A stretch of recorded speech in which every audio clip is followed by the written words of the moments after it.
আসসালামু আলাইকুম। আজ আমি নবম দশম শ্রেণীর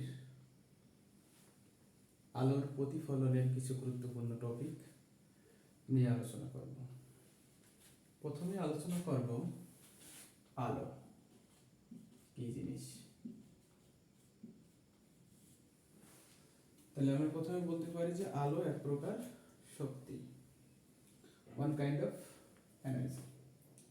আলো এক প্রকার শক্তি যা আমাদের চোখে প্রবেশ করলে দর্শনের অনুভূতি সৃষ্টি করে বা দর্শনের অনুভূতি জাগায়। ওকে, তাহলে একটু লিখে ফেলি। আলো এক প্রকার শক্তি যা আমাদের চোখে প্রবেশ করলে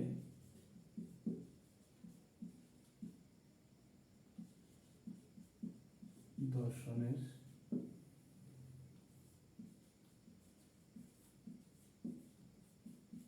অনুভূতি সৃষ্টি করে।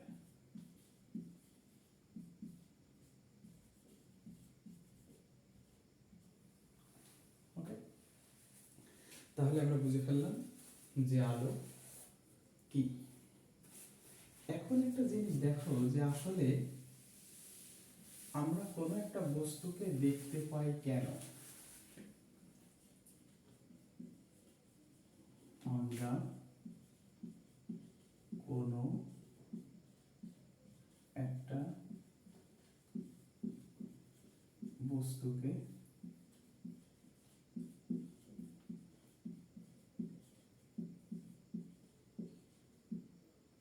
দেখতে পাই কেন?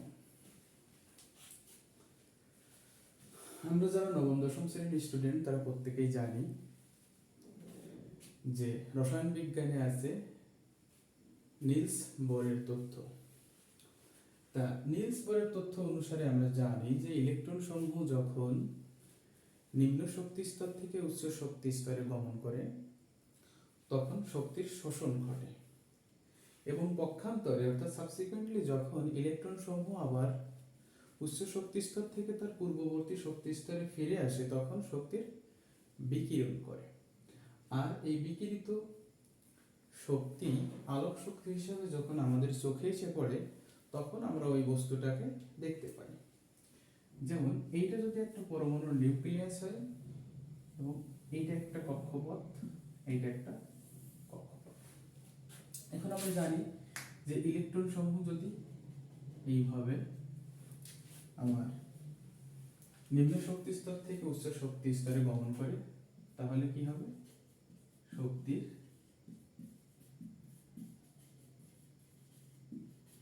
শোষণ হবে, এবং এই শক্তি স্তর থেকে পরবর্তীতে তার পূর্বের শক্তি স্তরে আবার কি হবে? ফিরে আসবে। তাহলে কি হবে আমাদের এখানে? শক্তির বিকিরণ হবে। ওকে, তাহলে দেখো যে ইলেকট্রন সমূহ যখন নিম্ন শক্তি স্তর থেকে উচ্চ শক্তি স্তরে গমন করে তখন শক্তির শোষণ ঘটে, এবং পক্ষান্তরে ইলেকট্রন সমূহ এই উচ্চ শক্তি স্তর থেকে আবার তার পূর্বের শক্তি স্তরে ফিরে আসে শক্তি বিকিরণ করার মাধ্যমে। আর এই বিকিরিত শক্তি যখন আলোক শক্তি হিসাবে আমাদের চোখে এসে পড়ে তখন আমরা সেই বস্তুটাকে দেখতে পাই। আর সব কথার মূল কথা, যে শক্তি পাচ্ছে কোথার থেকে? পরমাণু পাচ্ছে সূর্য থেকে। ওকে, তাহলে আমরা বুঝতে পারলাম যে কোনো একটা বস্তুকে আমরা দেখতে পাই কেন। এখন আমরা আলোচনা করব আলোর প্রতিফলন।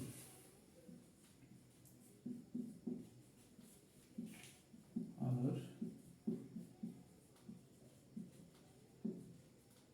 প্রতিফলন। ওকে, ও আচ্ছা, আলোর প্রতিফলন আলোচনার আগে আমরা একটু আলোর ধর্ম সম্পর্কে আলোচনা করে আসি।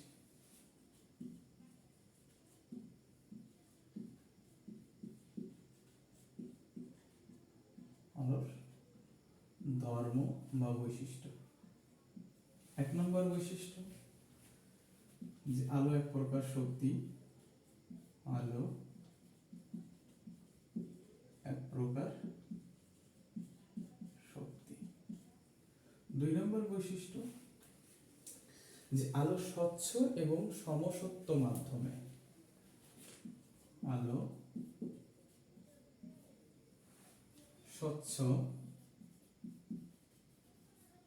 এবং সমসত্ব মাধ্যমে সরল পথে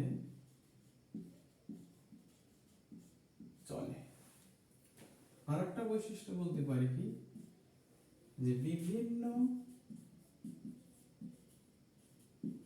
মাধ্যমে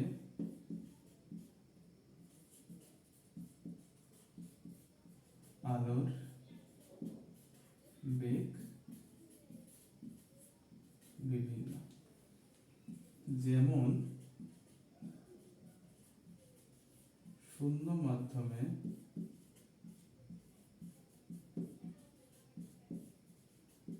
আলোর বেগ c0 = 3 গুণ 10⁸ মিটার পার সেকেন্ড বেগে চলে। আরেকটা গুরুত্বপূর্ণ বৈশিষ্ট্য হচ্ছে যে আলোর কিছু ঘটনা ঘটে, যেমন আলোর প্রতিফলন,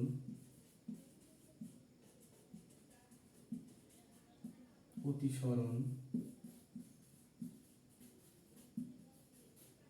উপরিপাতন,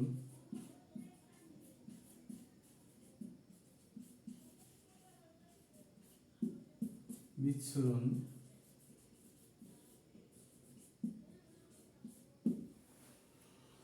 সমবর্তন, অপবর্তন ইত্যাদি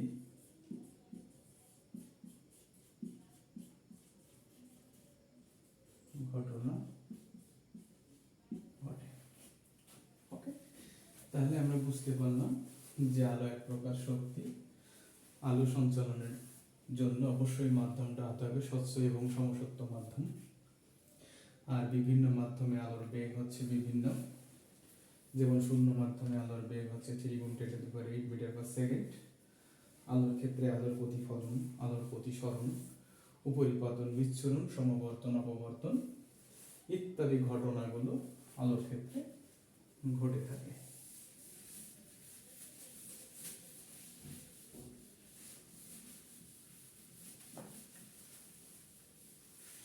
এখন আমরা আলোচনা করব আলোর প্রতিফলনের সূত্র, অর্থাৎ আলোর প্রতিফলন। আলোর প্রতিফলন। এখন আলোর প্রতিফলন কাকে বলে? আলোক রশ্মি যখন এক স্বচ্ছ মাধ্যম থেকে অন্য স্বচ্ছ মাধ্যমে প্রবেশ করে, তখন দুই স্বচ্ছ মাধ্যমের বিভেদ তলে আলোক রশ্মি যদি বাধা পেয়ে আবার তার পূর্বের মাধ্যমে ফিরে আসে, তাহলে আলোর এই ফিরে আসার ঘটনাকে বলা হয় আলোর প্রতিফলন। ওকে, তাহলে কি আলোক রশ্মির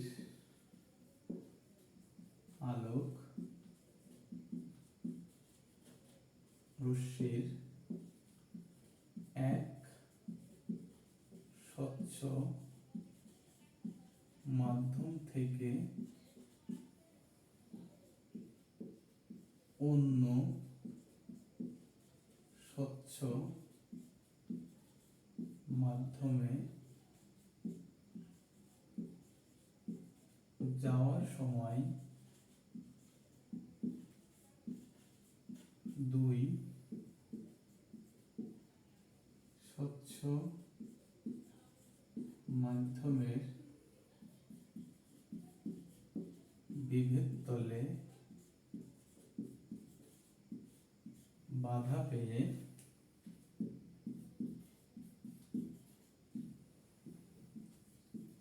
আবার পূর্বের মাধ্যমে ফিরে আসলে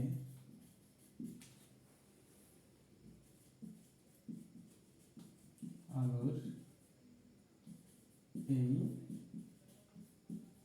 ফিরে আসার ঘটনাকে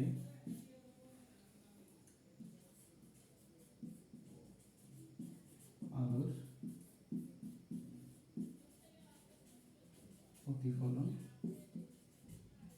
বলে। তাহলে কি হলো, আলোক রশ্মির এক স্বচ্ছ মাধ্যম থেকে অন্য স্বচ্ছ মাধ্যমে যাওয়ার সময় দুই স্বচ্ছ মাধ্যমের বিভেদ তলে বাধা পেয়ে আবার পূর্বের মাধ্যমে ফিরে আসলে আলোর এই ফিরে আসার ঘটনাকে বলা হয় আলোর প্রতিফলন।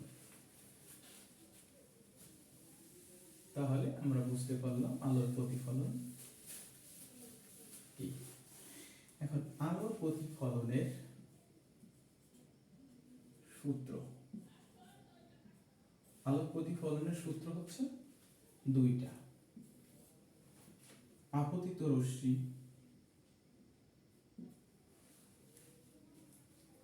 আপতন বিন্দুতে অঙ্কিত অভিলম্ব এবং প্রতিফলিত রশ্মি একই সমতলে থাকে। এটা হচ্ছে আপতিত রশ্মি, আপতন বিন্দুতে অঙ্কিত অভিলম্ব নরমাল মানে অভিলম্ব এবং প্রতিফলিত রশ্মি একই সমতলে থাকে। তাহলে আমাদের প্রথম সূত্রটা কি, আপতিত রশ্মি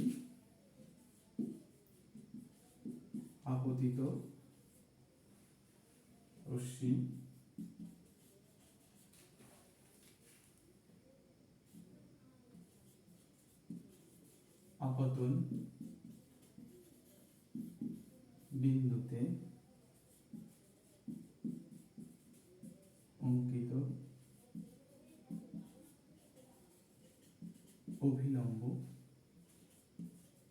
এবং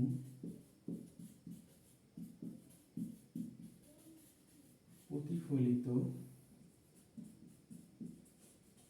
রশ্মি একই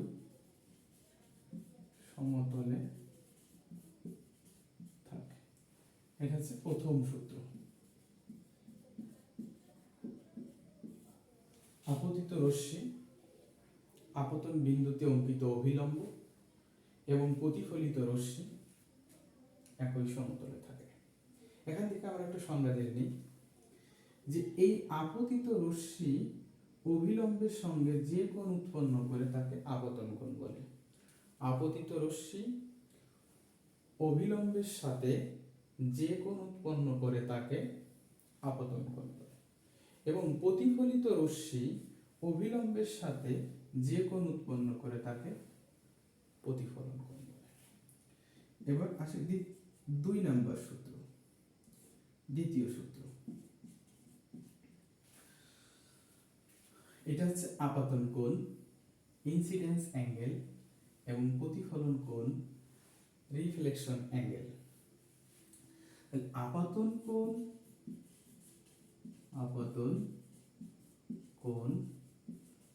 এবং প্রতিফলন কোণ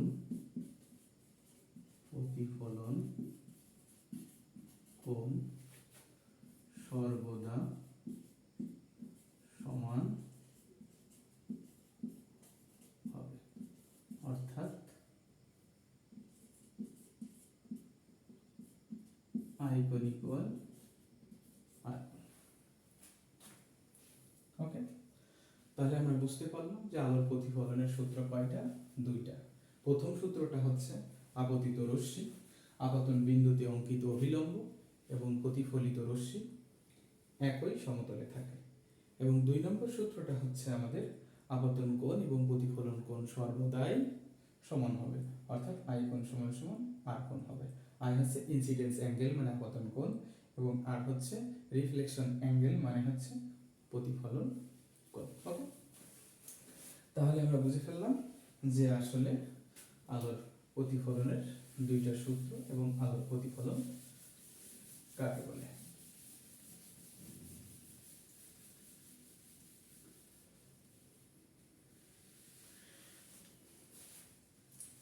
আলোর প্রতিফলনের প্রকারভেদ। আলোর প্রতিফলনের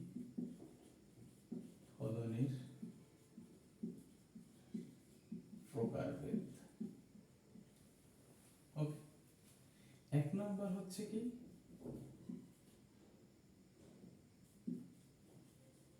নিয়মিত প্রতিফলন বা সুষম প্রতিফলন।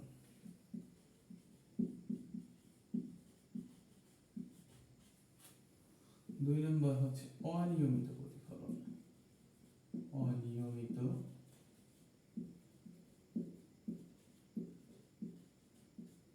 প্রতিফলন বা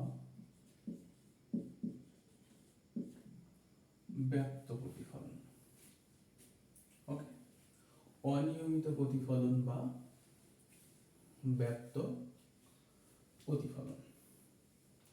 এখন প্রথমে আসি আমরা নিয়মিত প্রতিফলন। নিয়মিত প্রতিফলন হলো যে একগুচ্ছ সমান্তরাল আলোক রশ্মি কোন একটা মসৃণ তলের উপরে আপতিত হলো। আপতিত হওয়ার পর যদি রশ্মিগুচ্ছ সমান্তরাল ভাবে ফেরত যায় অথবা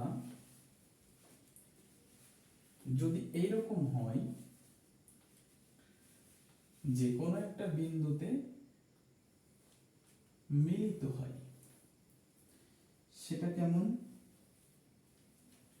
যদি এরকম হয় এইটা একটা উত্তল দর্পণ,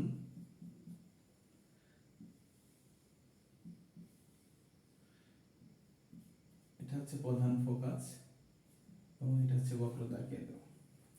তাহলে এই যে এই বিন্দুতে কি হচ্ছে? মিলিত হচ্ছে। এই বিন্দু থেকে মনে হচ্ছে এই বিন্দু থেকে অপসৃত হচ্ছে বলে মনে হয়। ওকে, আবার যদি এরকম হয় যে একটা অবতল দর্পণের ক্ষেত্রে, এটা একটা অবতল দর্পণ, অবতল দর্পণের ক্ষেত্রে এটা হচ্ছে প্রধান ফোকাস এবং এটা হচ্ছে বক্রতার কেন্দ্র। তাহলে আমরা জানি যে আলোক রশ্মি প্রধান অক্ষের সমান্তরালে গেলে প্রধান ফোকাসে মিলিত হয়। খেয়াল করো, তাহলে নিয়মিত প্রতিফলন কাকে বলে বা সুষম প্রতিফলন কাকে বলে? একগুচ্ছ সমান্তরাল আলোক রশ্মি কোন তলের উপর আপতিত হয়ে প্রতিফলনের পর যদি সমান্তরাল রশ্মিগুচ্ছে পরিণত হয় বা অভিসারী রশ্মিগুচ্ছে পরিণত হয়, অভিসারী মানে হচ্ছে যে কোনো একটা বিন্দুতে মিলিত হওয়া, আর অপসারী রশ্মিগুচ্ছে পরিণত হয়, অপসারী মানে হচ্ছে যে কোনো একটা বিন্দু থেকে অপসৃত হচ্ছে বলে মনে হয় বা কোনো একটা বিন্দু থেকে ছড়াই পড়ছে বলে মনে হয়। হ্যাঁ, তাহলে আলোর সেই প্রতিফলনকে বলা হবে নিয়মিত প্রতিফলন বা সুষম প্রতিফলন। ওকে, আর এইটা জানলে আমরা অনিয়মিত প্রতিফলন বা ব্যক্ত প্রতিফলন জানতে পারব। কেমন? যে একগুচ্ছ সমান্তরাল আলোক রশ্মি কোন একটা মসৃণ তলের উপরে আপতিত হওয়ার পর প্রতিফলনের সময় যদি সমান্তরাল রশ্মিগুচ্ছে পরিণত না হয় বা অভিসারী রশ্মিগুচ্ছে পরিণত না হয় বা অপসারী রশ্মিগুচ্ছে পরিণত না হয়, তাহলে আলোর সেই প্রতিফলনকে বলা হয় অনিয়মিত প্রতিফলন বা ব্যপ্ত প্রতিফলন। ফলন। আমরা ব্যাপারটা বুঝতে পারলাম যে নিয়মিত প্রতিফলন, অনিয়মিত প্রতিফলন বিষয়টা কি জিনিস। এখন আমরা আসব প্রতিবিম্ব। প্রতিবিম্ব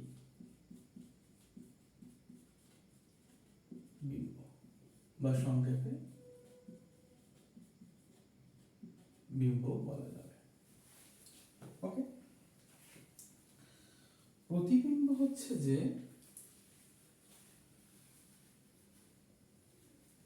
একগুচ্ছ সমান্তরাল আলোক রশ্মি। আমরা যদি অবতল দর্পণের ক্ষেত্রে আসি, এটা আমাদের দর্পণের প্রধান ফোকাস, এটা হচ্ছে যে আমাদের দর্পণের বক্রতার কেন্দ্র। এখন অবতল দর্পণের ক্ষেত্রে আমরা জানি যে আলোক রশ্মি যদি প্রধান অক্ষের সমান্তরালে আসে তাহলে প্রধান ফোকাসে মিলিত হয়। ওকে, তাহলে একটা জিনিস খেয়াল করো যে এই পাশ থেকে একটা আলোক রশ্মি আমরা এরকম দিলাম, সেটা কোথায় এসে মিলিত হলো? প্রধান ফোকাসে এসে মিলিত হলো। আবার এই পাশ থেকে আরেকটা আলোক রশ্মি দিলাম, সেটাও আমাদের প্রধান ফোকাসে এসে মিলিত হলো।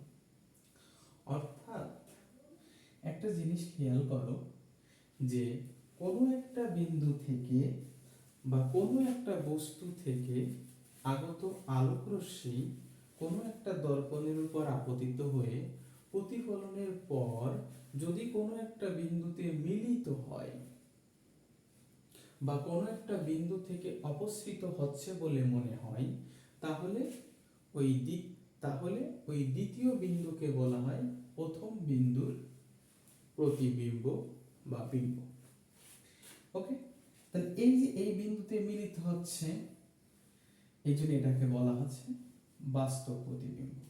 যদি আমরা এখানে উত্তল দর্পণের ক্ষেত্রে যাই, এটা হচ্ছে আমাদের উত্তল দর্পণ। তাহলে কি হবে যে এই যে অসীম থেকে যদি আমাদের আলোক রশ্মি এইভাবে যায়, অসীম থেকে এইভাবে যদি আলোক রশ্মি যায়, এটা যদি আমাদের প্রধান ফোকাস হয় এবং এইটা যদি আমাদের বক্রতার কেন্দ্র হয়, তাহলে আমরা জানি যে আমাদের আলোক রশ্মিটা এইভাবে যাবে, এইভাবে। তাহলে একটা জিনিস খেয়াল করো যে প্রতিবিম্বের ক্ষেত্রে আমরা কি বলছি, যে কোনো বিন্দু থেকে বা কোনো বস্তু থেকে আগত আলোক রশ্মি কোনো দর্পণে বা কোনো মসৃণ তলে আপতিত হয়ে প্রতিফলনের পর যদি কোনো একটা বিন্দুতে মিলিত হয় বা যদি কোনো একটা বিন্দু থেকে অপসৃত হচ্ছে বলে মনে হয়, তাহলে এই দ্বিতীয় বিন্দুকে বলা হবে প্রথম বিন্দুর বিম্ব বা প্রতিবিম্ব। এখন এই বিম্ব আমাদের কয় প্রকার? বিম্ব হচ্ছে আমাদের দুই প্রকার। একটা হচ্ছে কি বাস্তব বিম্ব, আর একটা হচ্ছে আমাদের অবাস্তব বিম্ব বা প্রতিবিম্ব। এখন এখান থেকে আমরা বাস্তব বিম্বের সংজ্ঞা দেব বা বাস্তব প্রতিবিম্বের সংজ্ঞা দেব। অর্থাৎ কোনো বস্তু থেকে আগত আলোক রশ্মি কোনো দর্পণে বা কোনো মসৃণ তলে আপতিত হয়ে প্রতিফলনের পর যদি দ্বিতীয় কোনো বিন্দুতে মিলিত হয়, তাহলে ওই দ্বিতীয় বিন্দুকে বলা হবে প্রথম বিন্দুর বাস্তব প্রতিবিম্ব। আর যদি দ্বিতীয় কোনো বিন্দু থেকে অপসৃত হচ্ছে বলে মনে হয় বা দ্বিতীয় কোনো বিন্দু থেকে ছড়ায় পড়ছে বলে মনে হয়, তাহলে এই দ্বিতীয় বিন্দুকে বলা হবে প্রথম বিন্দুর অবাস্তব প্রতিবিম্ব। ওকে, এখান থেকে আমাদের আরেকটা জিনিস জানার আছে, বলে রাখি, যদিও পরবর্তীতে আমরা আসবো, যে এই বাস্তব প্রতিবিম্ব আমাদের অবতল দর্পণে তৈরি হয়, আর অবাস্তব প্রতিবিম্ব আমাদের সর্বদাই উত্তল দর্পণে তৈরি হয়, যদিও অবাস্তব প্রতিবিম্ব অবতল দর্পণেও তৈরি হয়। তাহলে এখন আমরা একটু বাস্তব প্রতিবিম্ব এবং অবাস্তব প্রতিবিম্বের মধ্যে পার্থক্য পড়ে আসি, 2 মার্কের জন্য একটা পার্থক্য আসতে পারে। বাস্তব প্রতিবিম্ব এবং অবাস্তব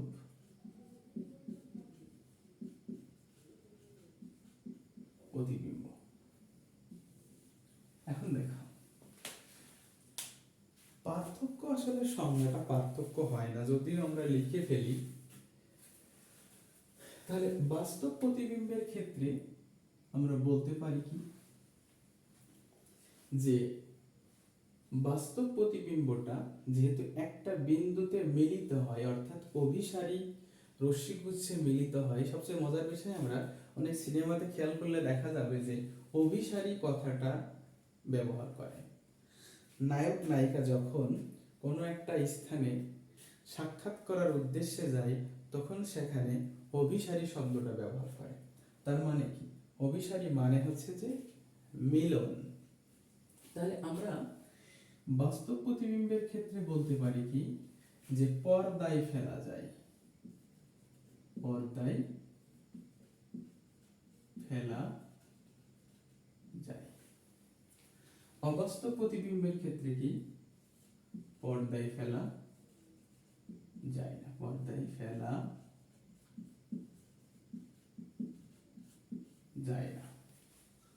আমরা আর একটা পার্থক্য বলতে পারি, বাস্তব প্রতিবিম্ব আমাদের অবতল দর্পণে তৈরি হয়, অবতল দর্পণে তৈরি হয়। অবাস্তব প্রতিবিম্বের ক্ষেত্রে আমরা আসি উত্তল এবং অবতল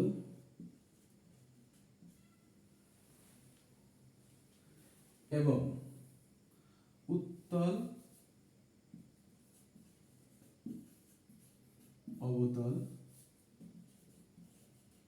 এবং সমতল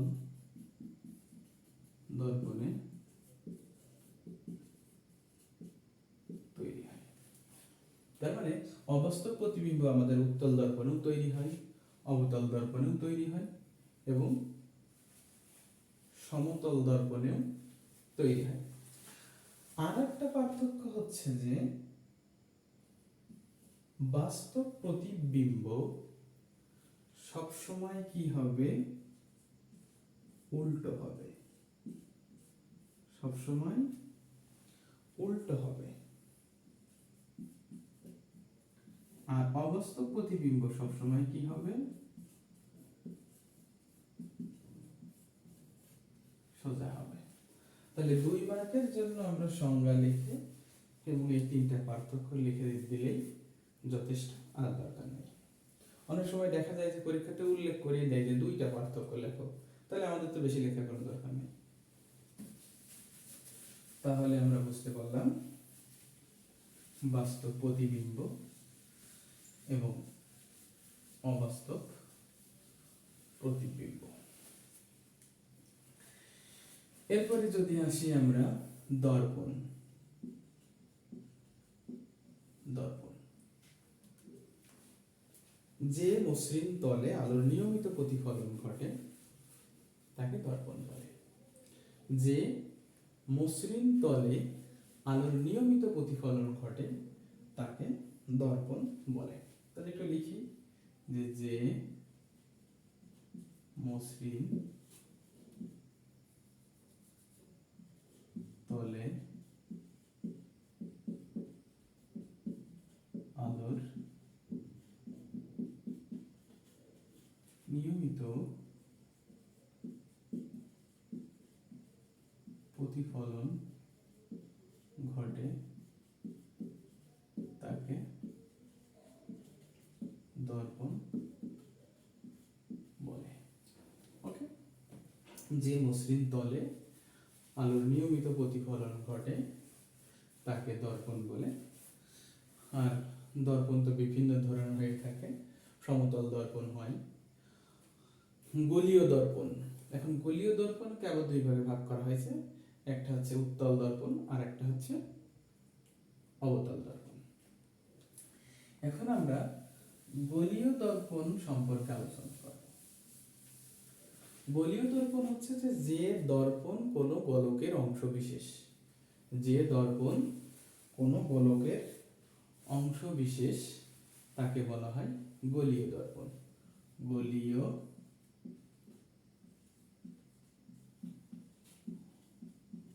দর্পণ, যে দর্পণ কোনো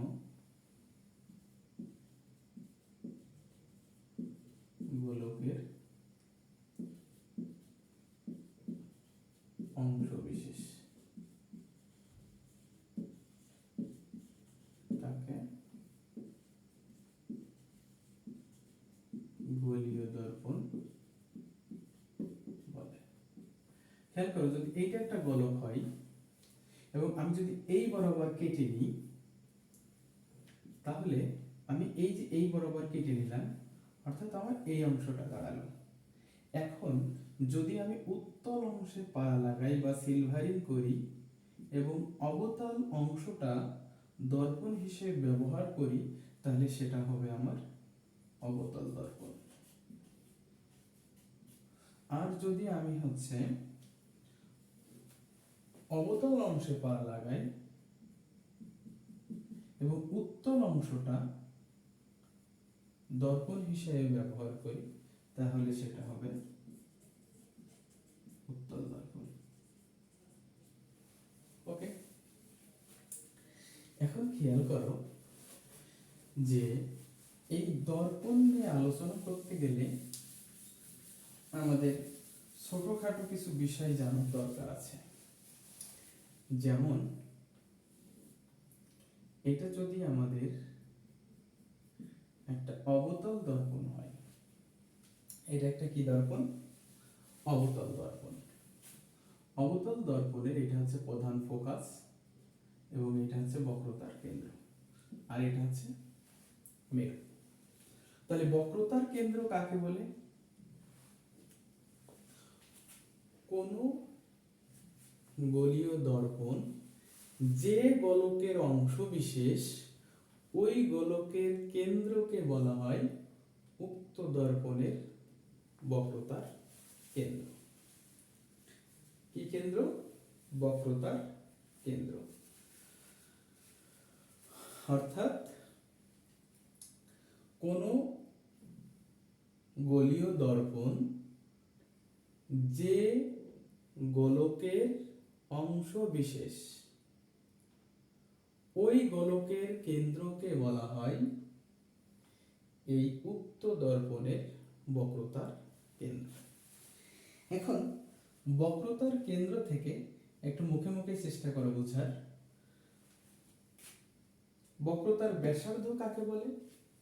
এই বক্রতার কেন্দ্র এবং মেরু, বক্রতার কেন্দ্র এবং মেরুর মধ্যবর্তী দূরত্বকে বলা হয় বক্রতার ব্যাসার্ধ। বক্রতার ব্যাসার্ধ অর্থাৎ দর্পণের মেরু এবং বক্রতার কেন্দ্রের মধ্যবর্তী দূরত্বকে বলা হয় বক্রতার ব্যাসার্ধ, যেটাকে আর দ্বারা প্রকাশ করা হয়। ওকে, তাহলে আমরা বুঝতে পারলাম বক্রতার ব্যাসার্ধ এবং বক্রতার কেন্দ্রটা কি। এরপর যদি আমরা আসি যে প্রধান ফোকাস, প্রধান ফোকাস, প্রধান ফোকাসটা হচ্ছে যে প্রধান অক্ষের সমান্তরাল, প্রধান অক্ষের সমান্তরালে আগত আলোক রশ্মি প্রধান অক্ষের যে বিন্দু দিয়ে গমন করে, প্রধান অক্ষের যে বিন্দু দিয়ে গমন করে, প্রধান অক্ষের সেই বিন্দুকে বলা হয় প্রধান ফোকাস। তাহলে কি বললাম? যে প্রধান অক্ষের সমান্তরালে আগত কোন আলোক রশ্মি দর্পণের উপর আপতিত হয়ে প্রতিফলনের পর প্রধান অক্ষের যে বিন্দু দিয়ে গমন করে ওই বিন্দুকে বলা হয় প্রধান ফোকাস।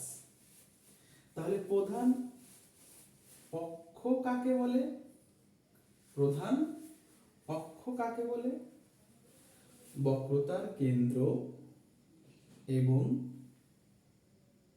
দর্পণের মেরুর মধ্য দিয়ে গমনকারী সরল রেখাকে বলা হয় প্রধান অক্ষ। আরেকবার বলি, দর্পণের মেরু এবং বক্রতার কেন্দ্রের মধ্য দিয়ে গমনকারী সরল রেখাকে বলা হয় প্রধান অক্ষ। ওকে, তাহলে আমরা বুঝতে পারলাম। এখন আরেকটা জিনিসে আমাদের যেতে হবে, প্রধান ছেদ। প্রধান ছেদ, প্রধান ছেদ। খেয়াল করো যে এইটা আমাদের হচ্ছে একটা গোলক, ঠিক আছে? এখন এইটা হচ্ছে যে আমাদের বক্রতার কেন্দ্র এবং এইটা হচ্ছে যে আমাদের মেরু বা পোল। খেয়াল করো যে বক্রতার কেন্দ্র এবং মেরু, অর্থাৎ বক্রতার কেন্দ্র এবং মেরুর মধ্য দিয়ে গমনকারী সরল রেখাকে বলা হয় প্রধান অক্ষ। তাহলে প্রধান ছেদ কাকে বলে? প্রধান অক্ষের মধ্য দিয়ে গমনকারী কোন তল গোলকটিকে যে বৃত্তচাপে ছেদ করে, গোলকটিকে যে বৃত্তচাপে ছেদ করে সেই বৃত্তচাপটাকে বলা হয় প্রধান ছেদ। অর্থাৎ এই অংশটা হচ্ছে আমাদের প্রধান ছেদ। ওকে, এখন দেখো প্রধান ছেদ, আমরা বুঝতে পারলাম কি যে প্রধান ছেদটা কি জিনিস। দেখো আবার বলি যে প্রধান অক্ষের মধ্য দিয়ে গমনকারী কোন সমতল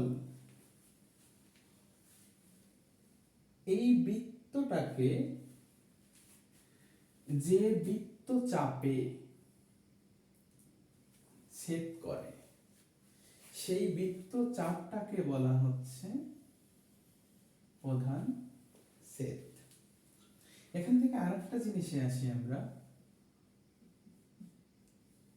উন্মেষ।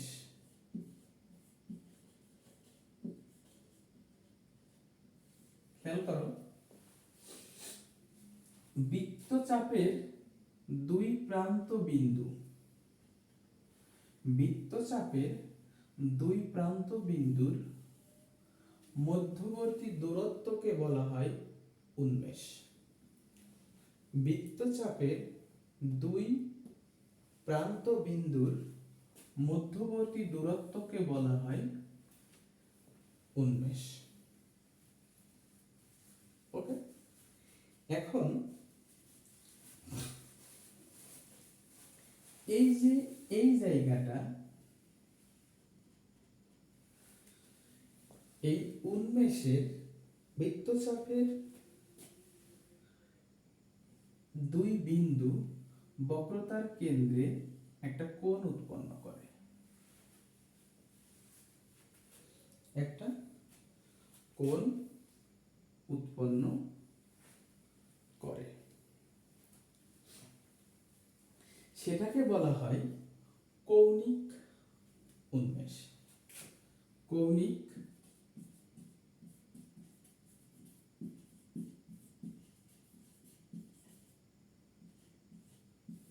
তাহলে কৌণিক উন্মেষটা কি? বৃত্তচাপের দুই প্রান্ত বক্রতার কেন্দ্রে যে কোণ উৎপন্ন করে তাকে বলা হয় কৌণিক উন্মেষ। এখন দেখো, এই কৌণিক উন্মেষের পরিমাণ অর্থাৎ এই কোণের মানটা যদি 10 ডিগ্রির চাইতে ছোট হয় যদি 10 ডিগ্রির চাইতে ছোট হয় তাহলে সেই দর্পণটাকে বলা হয় ক্ষুদ্র উন্মেষযুক্ত দর্পণ। ওকে, এখন এই উন্মেষের কথাটার প্রধান কারণ পরবর্তীতে আমরা বুঝতে পারব। তাহলে আমরা এই ব্যাপারগুলো বুঝতে পারলাম। এখন আমরা অবতল দর্পণ এবং উত্তল দর্পণের ক্ষেত্রে প্রতিবিম্ব আঁকাটা শিখব।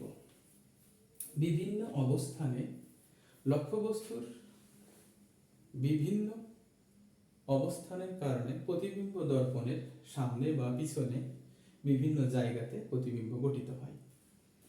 তাহলে আমরা প্রথমত একটা জায়গা থেকে শুরু করব, বক্রতার কেন্দ্র থেকে শুরু করব। বক্রতার কেন্দ্র থেকে শুরু করব আমাদের মনে রাখার সুবিধার জন্য। এটা হচ্ছে দর্পণের প্রধান ফোকাস, এটা হচ্ছে দর্পণের বক্রতার কেন্দ্র। ওকে, আমাদের কিছু কিছু জিনিস মনেও রাখতে হবে। আমরা জানি যে লক্ষ্যবস্তু যদি দর্পণের কেন্দ্রে থাকে তাহলে প্রতিবিম্ব দর্পণের কেন্দ্রে উৎপন্ন হবে। এটা দিয়ে আমরা শুরু করব। এটা হচ্ছে আমাদের লক্ষ্যবস্তু। এখন এই জায়গা থেকে আমাদের একটা আলোক রশ্মি প্রথমে আসলো দর্পণের উপরে। আমরা জানি যে আলোক রশ্মি যদি প্রধান অক্ষের সমান্তরাল আসে তাহলে প্রধান ফোকাস দিয়ে প্রবেশ করবে। ঠিক একইভাবে এই জায়গা থেকে আরেকটা আলোক রশ্মি আমরা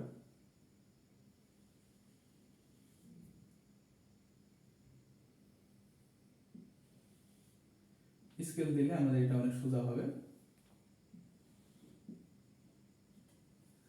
যদি এ এবং বি আমাদের লক্ষ্যবস্তু হয় তাহলে এ ড্যাশ এবং বি ড্যাশ হচ্ছে আমাদের প্রতিবিম্ব। তাহলে একটা জিনিস খেয়াল করো যে আমাদের দর্পণটা কি, এটা হচ্ছে আমাদের দর্পণ। এম পি এম ড্যাশ হচ্ছে আমাদের দর্পণ। ধরে নাও এ বিন্দু থেকে আগত একটা আলোক রশ্মি দর্পণের ও বিন্দুতে আপতিত হলো। ও বিন্দুতে আপতিত হয়ে প্রধান ফোকাসের মধ্য দিয়ে ও আর পথে চলে গেল।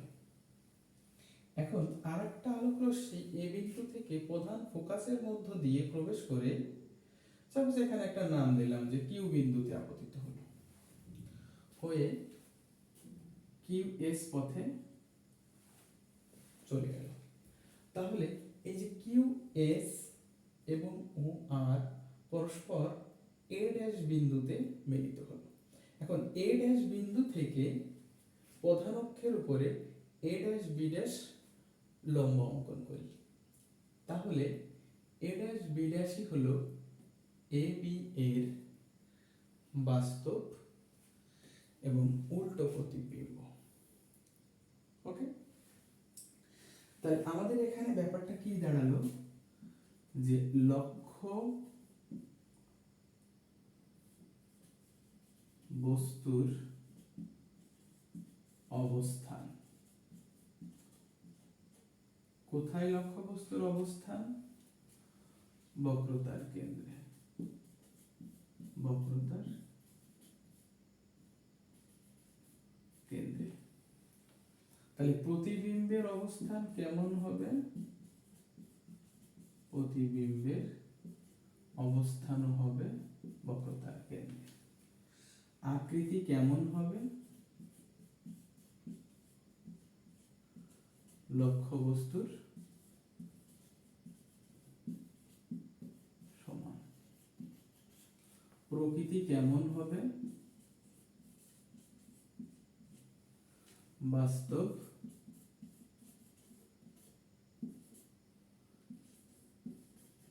এবং উল্টো হবে। ঠিক আছে, তাহলে দেখো যে আমরা বুঝতে পারলাম যে একটা আলোক রশ্মি লক্ষ্যবস্তুর এ বিন্দু থেকে দর্পণের ও বিন্দুতে আপতিত হয়ে প্রধান ফোকাসের মধ্য দিয়ে ও আর পথে চলে গেল। আবার একটা আলোক রশ্মি এই বিন্দু থেকে প্রধান ফোকাসের মধ্য দিয়ে তোমার হচ্ছে এসে দর্পণের কিউ বিন্দুতে আপতিত হয়ে কিউ এস পথে চলে গেল। এখন এই যে ও আর এবং কিউ এস পরস্পর এ ড্যাশ বিন্দুতে মিলিত হলো। এখন এ ড্যাশ বিন্দু থেকে প্রধান অক্ষের উপরে এ ড্যাশ বি ড্যাশ লম্ব অঙ্কন করি, তাহলে এই এ ড্যাশ বি ড্যাশই হলো এ বি এর বাস্তব প্রতিবিম্ব। এখন খেয়াল করো, এটা আমরা বুঝতে পারলাম।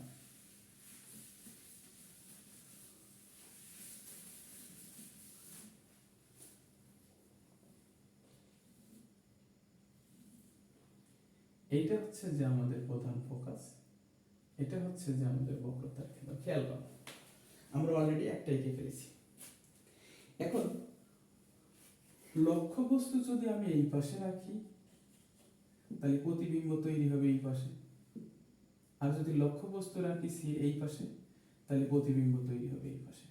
অর্থাৎ লক্ষ্যবস্তু যদি সির বামে থাকে প্রতিবিম্ব তৈরি হবে সির ডানে, আবার লক্ষ্যবস্তু যদি সির ডানে থাকে তাহলে প্রতিবিম্ব তৈরি হবে সির বামে। তাহলে অলরেডি আমাদের কয়টা হয়ে গেল? তিনটা হয়ে যাচ্ছে। ওকে, তাহলে একটা জিনিস খেয়াল করো, আরেকটা আমরা জানি যে যদি আলোক রশ্মি অসীম থেকে আসে তাহলে প্রধান ফোকাসে তৈরি হবে, যদি অসীম থেকে আসে তাহলে প্রধান ফোকাসে হবে, আর যদি লক্ষ্যবস্তু প্রধান ফোকাসে থাকে তাহলে প্রতিবিম্ব তৈরি হবে অসীমে। তার মানে লক্ষ্যবস্তু যদি অসীমে থাকে তাহলে প্রতিবিম্ব তৈরি হবে প্রধান ফোকাসে, এবং লক্ষ্যবস্তু যদি প্রধান ফোকাসে থাকে তাহলে প্রতিবিম্ব তৈরি হবে অসীমে। ওকে, তাহলে আমরা আগে অসীমেরটা এঁকে আসি।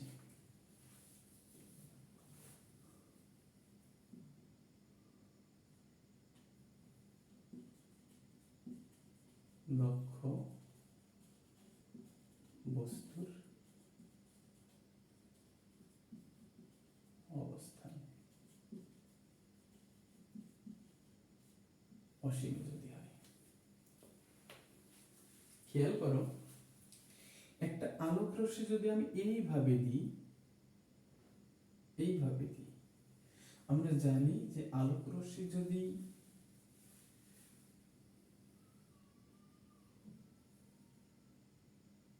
আমরা একটা আলোক রশ্মি এইভাবে দিলাম, তাহলে এইটা কি কোণ? আপাতন কোণ। এখন আমরা তো জানি যে আপাতন কোণের সমান করে একটা প্রতিফলন কোণ তৈরি হবে এবং সেইভাবে আলোক রশ্মিটা চলে যাবে। ওকে, এখন দেখো যে অলরেডি আমাদের জানা আছে যে প্রতিবিম্বটা তৈরি হবে প্রধান ফোকাসে, প্রতিবিম্বটা তৈরি হবে কোথায়? প্রধান ফোকাসে। এখন আর একটা আলোক রশ্মি আমরা যদি এখান থেকে দিই, এখন এখানে একটা জিনিস দেখো যে এখানে যদি দিই তাহলে আমাদের অবশ্যই সেখানে অভিলম্বটা এঁকে নিতে হবে, অভিলম্বটা এঁকে নিতে হবে। আরো একটা বিষয় এখানে আমাদের সহজ করে দিই আমি আঁকানোটা,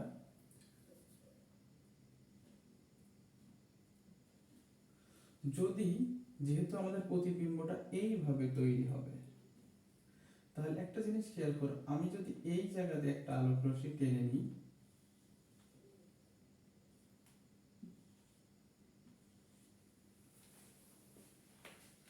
তাহলে এই দুটো হচ্ছে যে আমাদের সমান্তরাল আলোক রশ্মি। আমরা জানি যে আলোক রশ্মি যদি বক্রতার কেন্দ্র দিয়ে প্রবেশ করে তাহলে বক্রতার কেন্দ্র দিয়েই ফেরত যায়। তাহলে আমরা কি পেলাম যে এম পি, এম ড্যাশ হচ্ছে আমাদের দর্পণ, পি হচ্ছে দর্পণের মেরু, এফ হচ্ছে দর্পণের প্রধান ফোকাস এবং সি হচ্ছে দর্পণের বক্রতার কেন্দ্র। এখন এই জায়গায় একটা নাম দিই আমরা,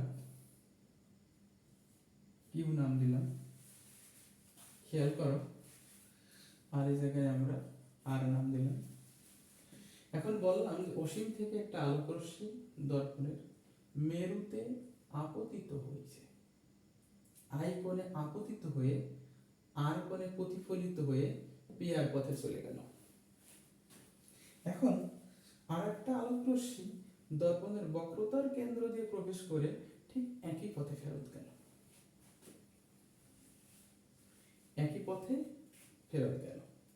তাহলে এই যে আমাদের পি আর এবং এই জায়গা থেকে যে একটা পথে ফেরত গেল, অসীমে যেহেতু চলে যাচ্ছে সেহেতু আমরা নামকরণ করতে পারছি না। তাহলে যে পি আর এবং এই যে কিউ আলফা, এটা পরস্পর কোথায় ছেদ করলো? একটা বিন্দুতে ছেদ করলো। বিন্দুটার নাম দেব কি? এ, আর এটার নাম দিলাম বি।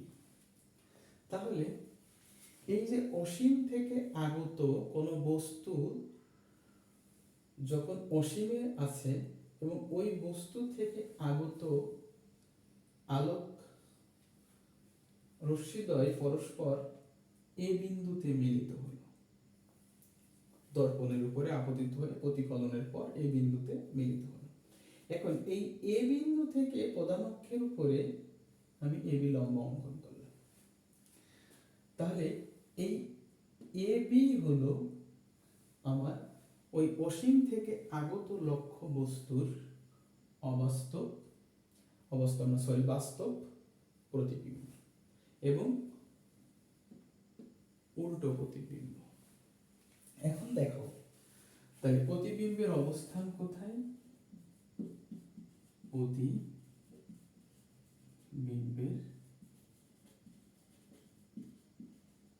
অবস্থান কোথায়? প্রধান ফোকাসে। প্রধান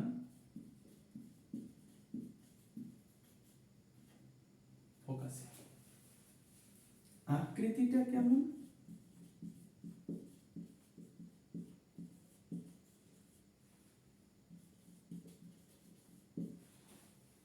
অত্যন্ত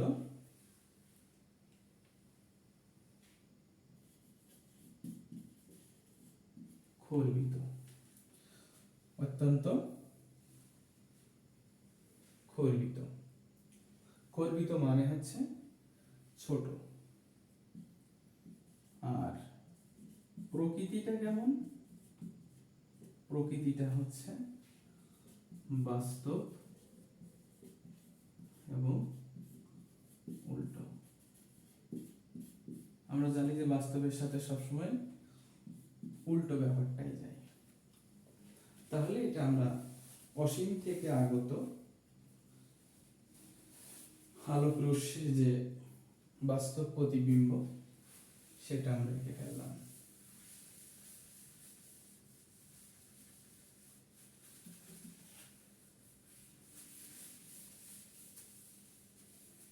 এখন দেখো যে লক্ষ্য বস্তুটা যদি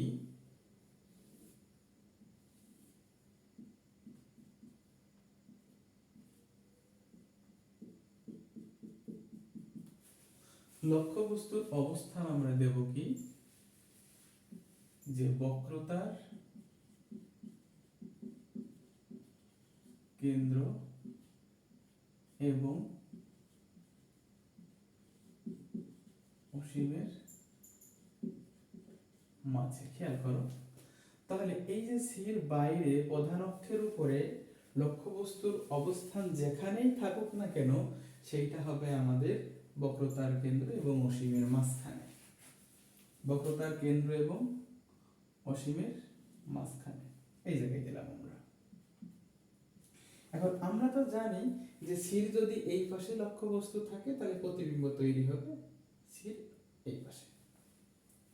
তাহলে আমরা আঁকাই ফেলি।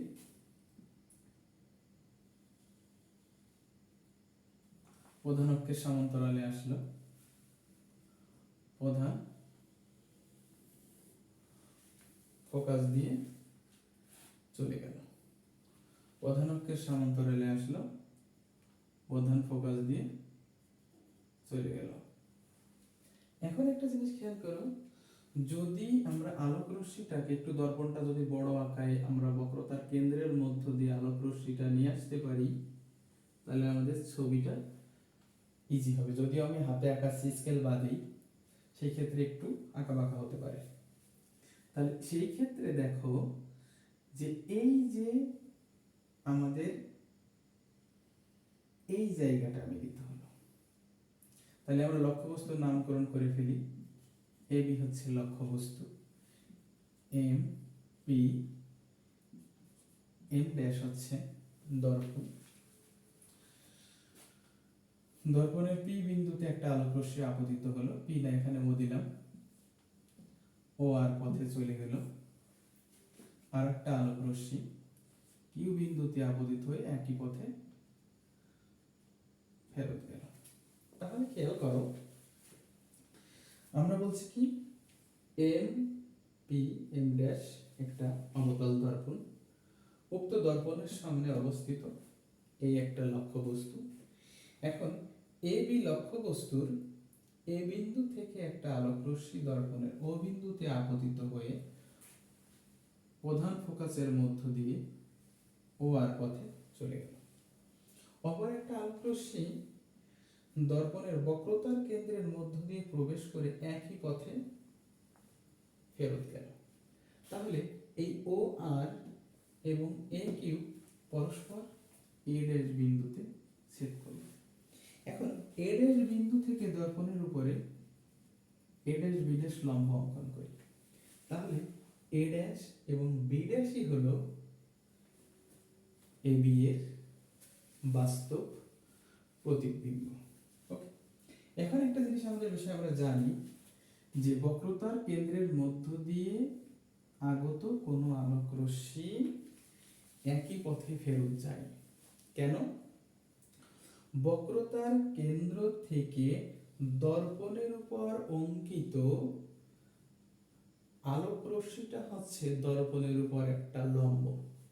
আর আমরা জানি কোনো আলোক রশ্মি যদি লম্বভাবে আপতিত হয় তাহলে একই পথেই ফেরত যায়। তাহলে আমাদের প্রতিবিম্বের অবস্থান কি হবে? প্রতিবিম্বের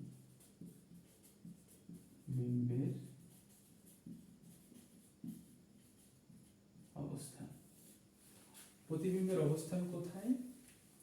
বক্রতার কেন্দ্র, বক্রতার কেন্দ্র এবং প্রধান ফোকাসের মাঝে। ওকে, আকৃতিটা কেমন হবে?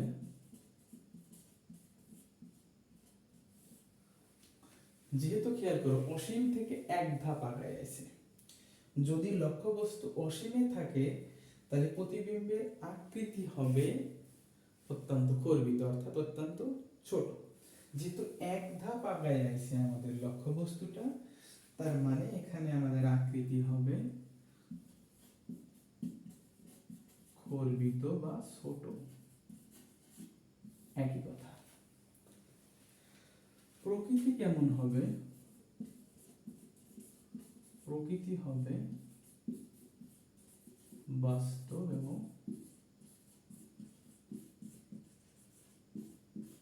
উল্টো। ক্লিয়ার? এখন দেখো যে লক্ষ্যবস্তুর অবস্থান যদি এই বক্রতার কেন্দ্র এবং প্রধান ফোকাসের মধ্যে থাকে তাহলে প্রতিবিম্ব তৈরি হবে প্রধান ফোকাস এবং বক্রতার কেন্দ্র এবং অসীমের মাঝখানে। তাহলে আমরা যদি এইটা আঁকাতে পারি তাহলে লক্ষ্যবস্তুর অবস্থানটা যদি আমরা প্রধান ফোকাস এবং বক্রতার কেন্দ্রের মাঝখানে দিই তাহলে আমাদের প্রতিবিম্বটা তৈরি হবে বক্রতার কেন্দ্র এবং অসীমের মাঝখানে। এটাও আমরা আঁকাতে পারবো ইনশাআল্লাহ।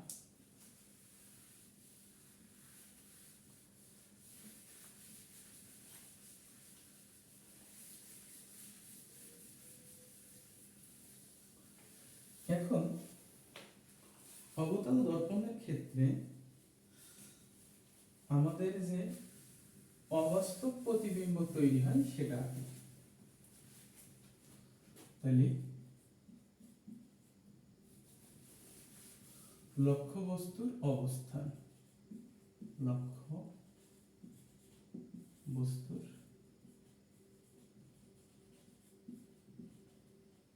অবস্থান কোথায়? মেরু এবং প্রধান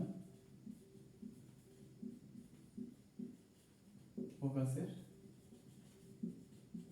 মাঝে। একমাত্র লক্ষ্যবস্তু যদি মেরু এবং প্রধান ফোকাসের মাঝখানে থাকে তাহলে আমাদের প্রতিবিম্বটা অবাস্তব প্রতিবিম্ব তৈরি হবে, অর্থাৎ প্রতিবিম্বটা আমাদের দর্পণের পিছনে তৈরি হবে এবং যে প্রতিবিম্বটা তৈরি হবে সেই প্রতিবিম্বটা সব সময় বিবর্ধিত প্রতিবিম্ব তৈরি হবে। দেখি, এইটা হচ্ছে যে আমাদের একটা অবতল দর্পণ,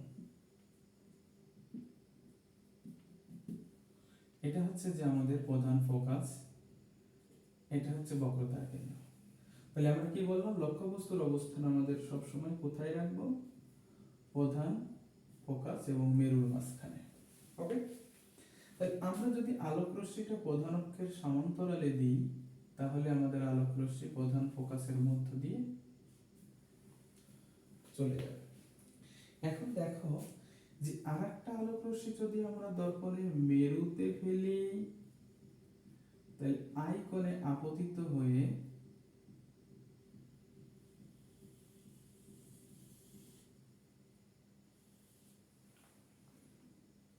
আর কোণে প্রতিফলিত হয়ে চলে যাবে। এখন এই দুটোকে আমরা পিছনের দিকে কি করব?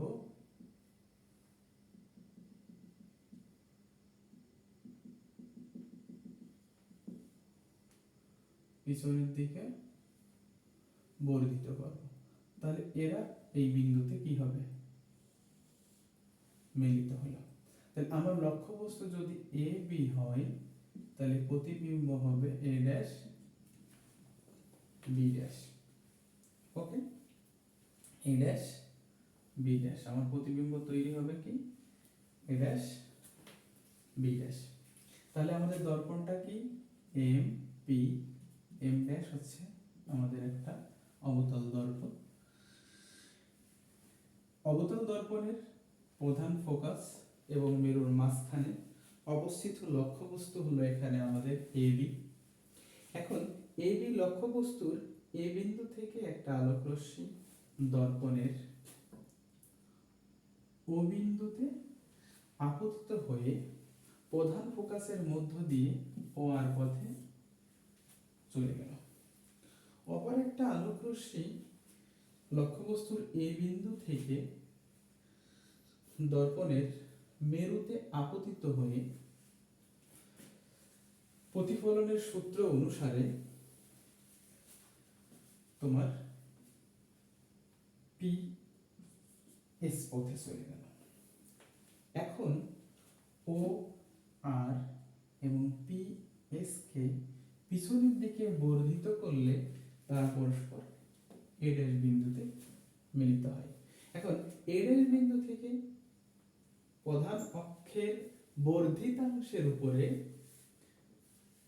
এ ড্যাশ বি ড্যাশ লম্ব অঙ্কন করি, তাহলে এ ড্যাশ বি ড্যাশই হলো এ বি লক্ষ্যবস্তুর অবাস্তব প্রতিবিম্ব, অবাস্তব প্রতিবিম্ব।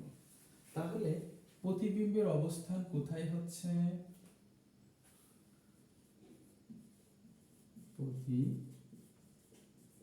প্রতিবিম্বের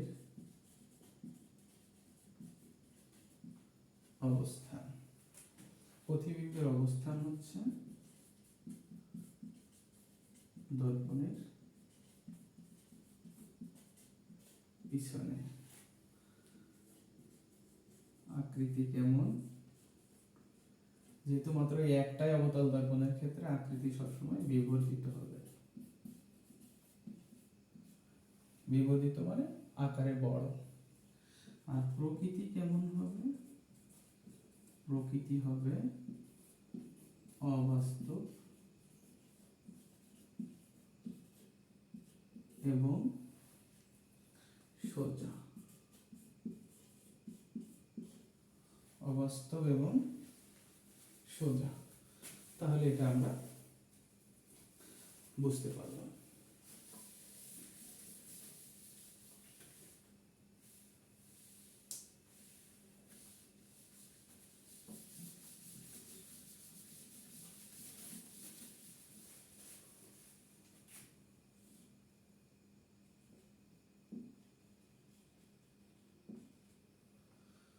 এখন যদি আমরা উত্তল দর্পণের প্রতিবিম্বের ক্ষেত্রে আসি,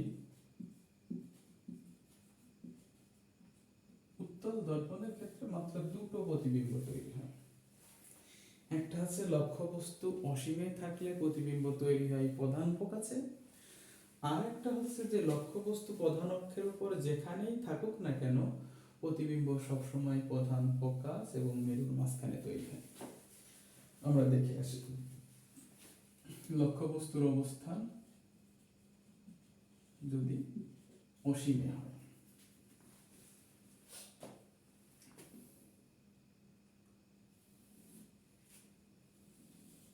এটা হচ্ছে আমাদের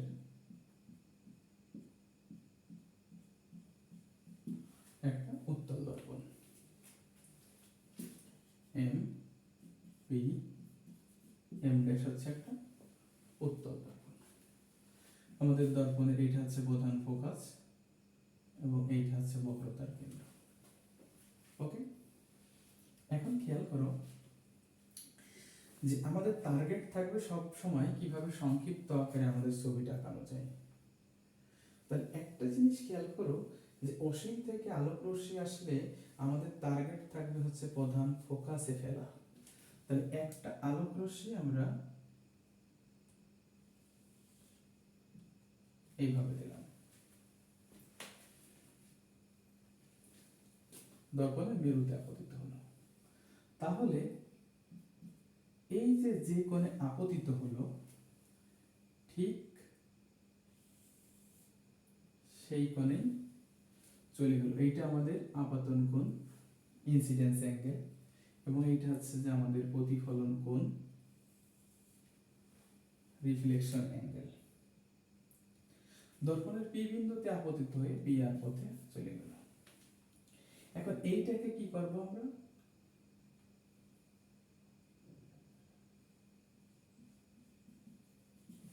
পিছন দিকে বর্ধিত করব।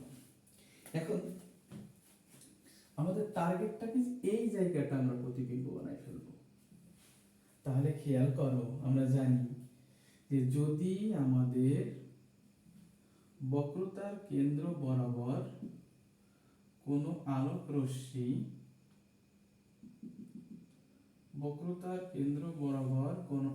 রশ্মি দর্পণের উপরে এসে পড়ে, তাহলে ওই একই পথেই ফেরত যাবে।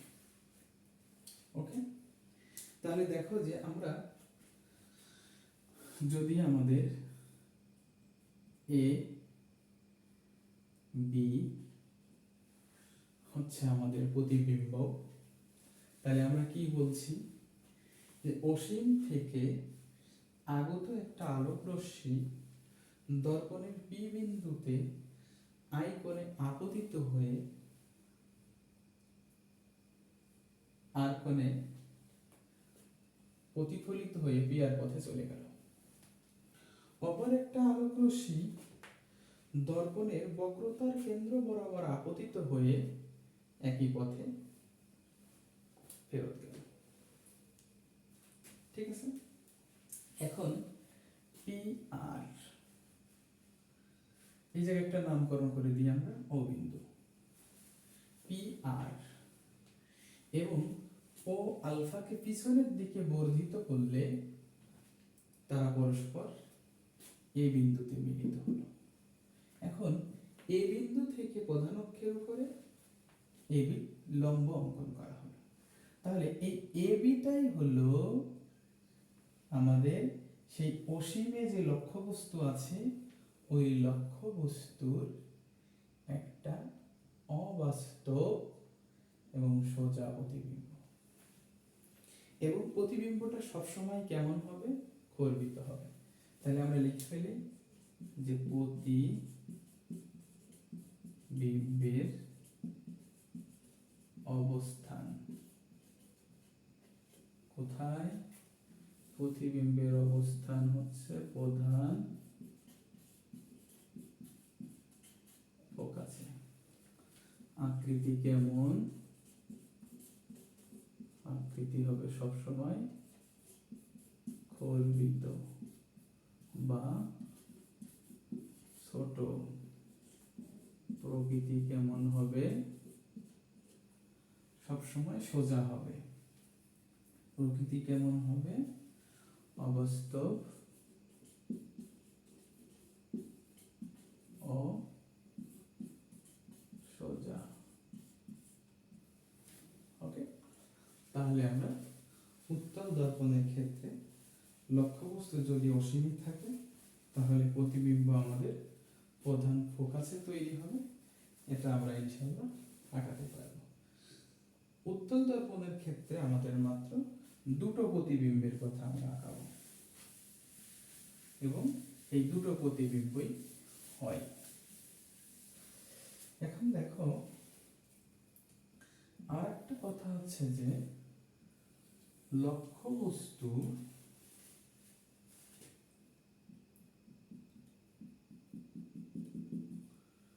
এম পি এম এস, লক্ষ্যবস্তু প্রধান অক্ষের উপর যেখানেই থাকুক না কেন প্রতিবিম্ব সবসময় তৈরি হবে প্রধান ফোকাস এবং মেরুর মাঝখানে। লক্ষ্যবস্তু প্রধান অক্ষের উপরে যেখানেই থাকুক না কেন প্রতিবিম্ব সবসময় তৈরি হবে প্রধান ফোকাস এবং মেরুর মাঝখানে। তাহলে এই জায়গাটা যদি আমরা একটা লক্ষ্যবস্তু রাখি, যে এ বি একটা লক্ষ্যবস্তু, এ বি হচ্ছে একটা লক্ষ্যবস্তু। খেয়াল করো, তাহলে এই এ বি লক্ষ্যবস্তুর এ বিন্দু থেকে একটা আলোক রশ্মি দর্পণের উপর এসে পড়ল। ওকে, এখন আমরা তো জানি যে প্রধান অক্ষের সমান্তরালে যদি আলোক রশ্মি আসে তাহলে প্রধান ফোকাস দিয়ে চলে যায়, কিন্তু যেহেতু এটা একটা উত্তল দর্পণ এইভাবে চলে যাবে, তাহলে ও বিন্দুতে আপতিত হয়ে ও আর পথে চলে গেল। ওকে, ওপরে একটা আলোক রশ্মি আমরা দুই ভাবে দিতে পারবো। এক হচ্ছে যদি আমরা মেরুতে ফেলি তাও হবে, যদি আমরা বক্রতার কেন্দ্র বরাবর ফেলি তাও হবে। তাহলে আমরা এখান থেকে মেরুতেই দিয়ে দিই, আইকনে আপতিত হলো, আর কোণে চলে গেল, পি এস পথে চলে গেল। এখন দেখো যে এইটাকে যদি আমরা পিছন দিকে বর্ধিত করি, পিএস কে পিছনের দিকে বর্ধিত করলে পিএস এবং ওআর যখন পিছনের দিকে বর্ধিত করা হচ্ছে তখন তারা পরস্পর এ ড্যাশ বিন্দুতে মিলিত হচ্ছে। তাহলে এ ড্যাশ বিন্দু থেকে প্রধান অক্ষের উপরে এ ড্যাশ বি ড্যাশ লম্ব অঙ্কন করি। মূলত এখানে আমাদের আঁকার নিয়ম হচ্ছে যে এই জায়গা থেকে একটা লম্ব অভিলম্ব আঁকে নেওয়া, না আঁকলেও সমস্যা নেই। আমরা জানি যে প্রধান অক্ষ বরাবর আসলে প্রধান ফোকাস বরাবর চলে যায়। তাহলে এখানে আমাদের কি হলো যে এই এ বি লক্ষ্যবস্তুর অবাস্তব এবং সোজা প্রতিবিম্ব হলো এ ড্যাশ বি ড্যাশ। আমরা আগেও বলছি যে এই লক্ষ্যবস্তু এই প্রধান অক্ষের উপর যেখানেই থাকুক না কেন প্রতিবিম্ব সবসময় প্রধান ফোকাস এবং মেরুর মাঝখানে তৈরি হবে। তাহলে আমাদের প্রতিবিম্বের অবস্থান কোথায়? প্রতিবিম্বের অবস্থান প্রতিবিম্বের অবস্থান কোথায়? মেরু এবং প্রধান ফোকাসের মাঝে। আর প্রকৃতি কেমন? প্রকৃতি হবে অবাস্তব, অবাস্তব এবং সোজা। আর আকৃতি কেমন হবে? অবাস্তবের ক্ষেত্রে অর্থাৎ উত্তল দর্পণের ক্ষেত্রে আকৃতি সবসময় কর্বিত হবে বা ছোট হবে। ক্লিয়ার? তাহলে উত্তল দর্পণের ক্ষেত্রে আমরা প্রতিবিম্ব আঁকা শিখে গেলাম।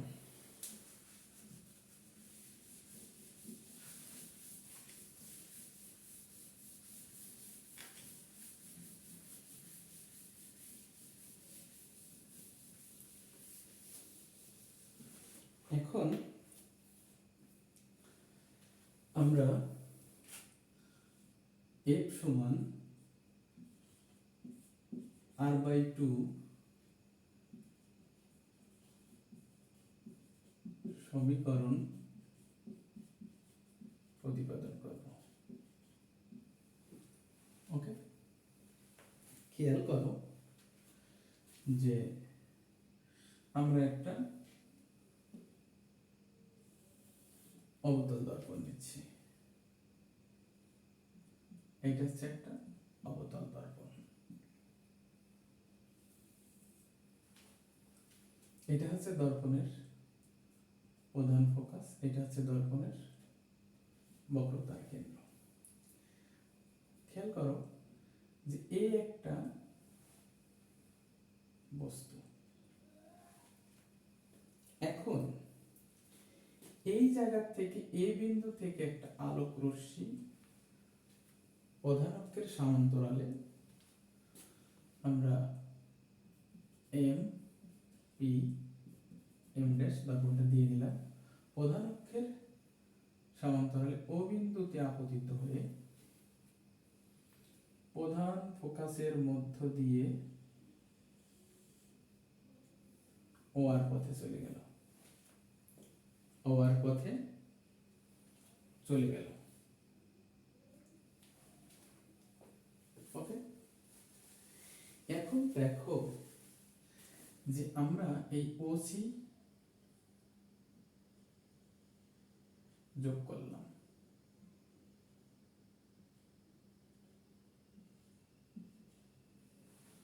ওসি হচ্ছে এই দর্পণের একটা লম্ব। ওসি হচ্ছে দর্পণের ও বিন্দুতে অঙ্কিত একটা লম্ব বা অভিলম্ব। এখন খেয়াল করো, এটা যদি লম্ব হয় তাহলে এ বিন্দু থেকে যে আলোক রশ্মিটা দর্পণের ও বিন্দুতে আপতিত হলো আই কোণে, আপতিত হয়ে ও আর পথে প্রতিফলন কোণ আর উৎপন্ন করে চলে গেল। ওকে, এখন খেয়াল করো তো আমাদের এখানে যদি আমরা একটা নামকরণ করি, খেয়াল করো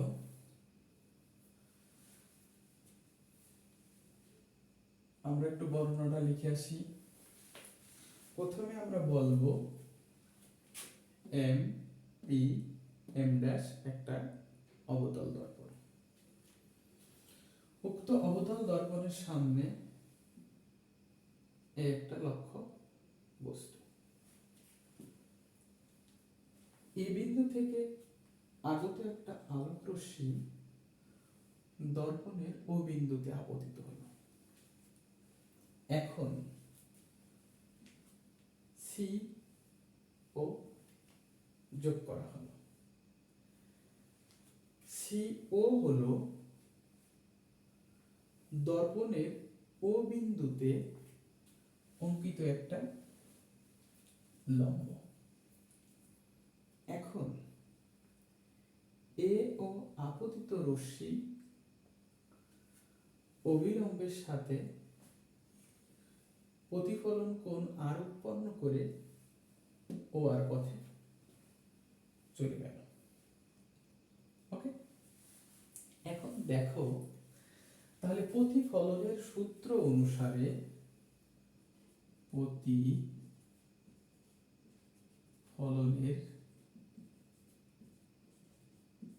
সূত্রানুসারে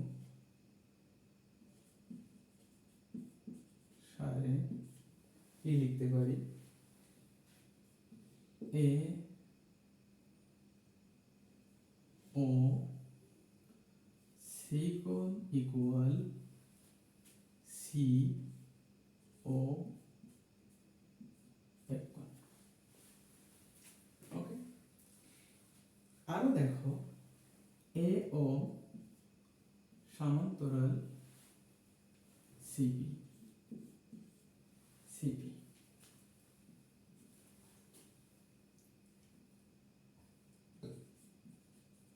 এবং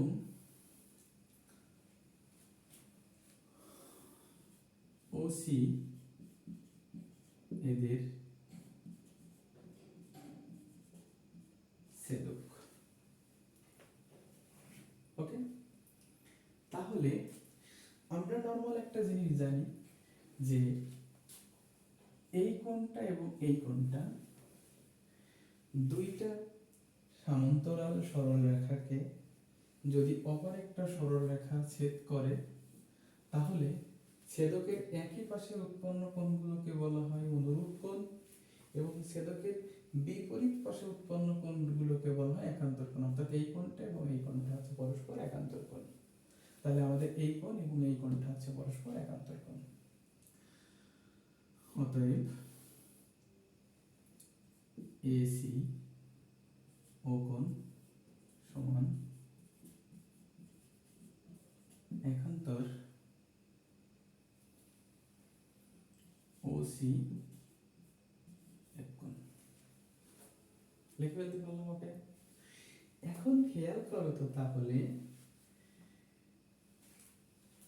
এই এসি ও কোণ তাহলে আমরা লিখতে পারি না এরকম,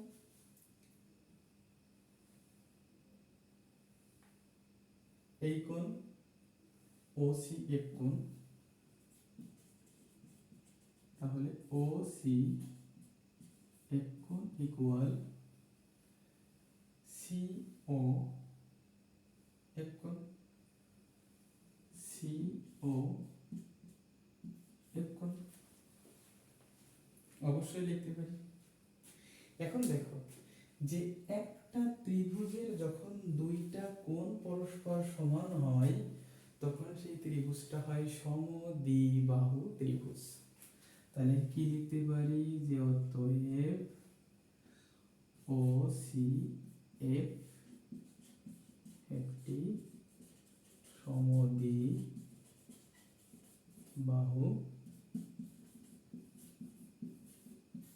ত্রিভুজ।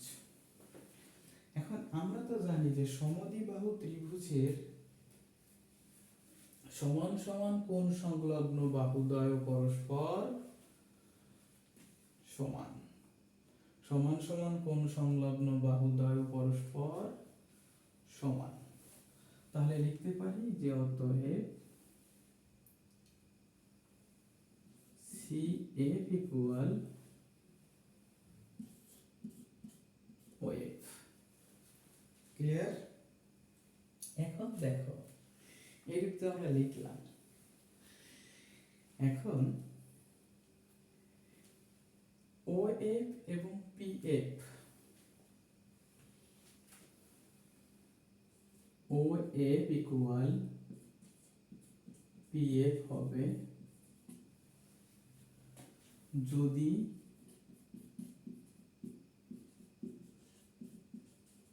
দর্পণটি ক্ষুদ্র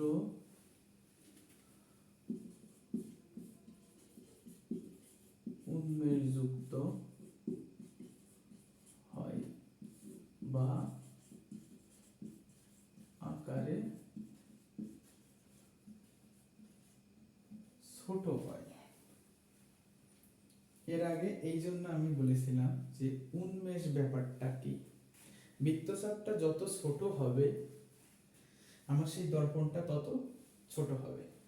এখন দর্পণ যত ছোট হবে ও বিন্দু এবং পি বিন্দু পরস্পরের কাছাকাছি হবে, আর যত কাছাকাছি হবে তত আমাদের ও এফ এবং পি এফ পরস্পর সমান হবে। তাহলে এইটা যদি হয় তাহলে আমরা অবশ্যই লিখতে পারি এই যে C F equal P F. এখন সি এফ ইকুয়াল যদি পি এফ হয় তাহলে অবশ্যই এফ হবে সিপি এর মধ্যবিন্দু, তাহলে এফ হলো পিসি এর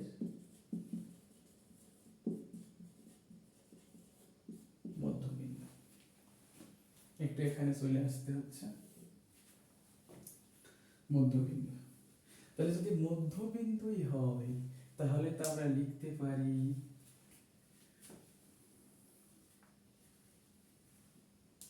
যে পিসি ইকুয়াল সিএফ যোগ পিএফ, আর যেহেতু আমার সিএফ সমান পিএফ দিয়ে আছে তাহলে আমি লিখতে পারি যে PF plus PF equal to PF.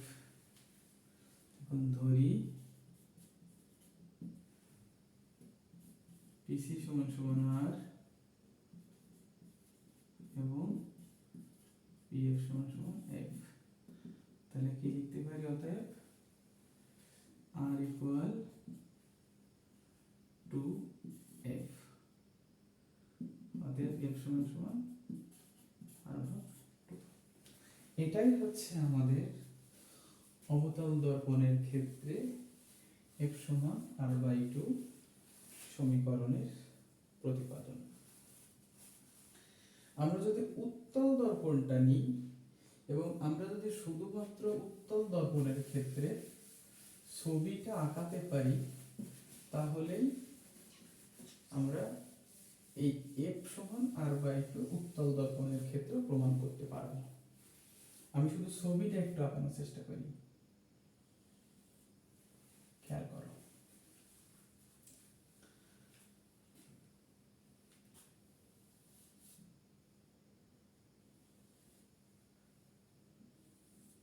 এই পাশে আমি সিলভারিং করে দিলাম।